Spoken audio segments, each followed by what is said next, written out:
Hi, I'm Pixel, and today I'm going to be unboxing a little mini Bob Ross that I got as a gift from my friend Tara. And I'm going to unbox this, and then after I'm going to go and we're going to go paint it. So if you're into that and want to see this, let's check it out. If you're a fan of Bob Ross, you'll love this. So, super excited. Let's see. Oh, look at the mini paints. This is like really small. It says on the back that it comes with 7 paint pots and a paintbrush and a mini easel. Look at this little mini easel. Oh my gosh, it's so cute. So there's a little mini easel right here. Then it says that it comes with instruction book that's like 32 pages.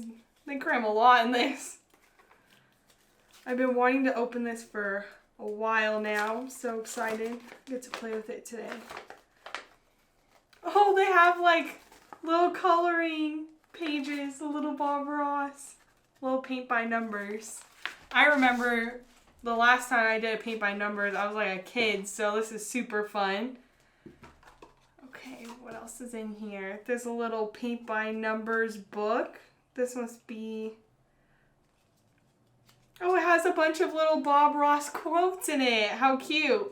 So you get that, and these are the 3 it comes with. Ooh, so these are the only paint by numbers that they have. And then these are 3 mini, like, full little Bob Ross canvases that we get to paint. So it'll be super cool. We can put them here. So if you want to watch me paint these, stick around. This is super cool. I can't wait to play with this mini Bob Ross paint by numbers.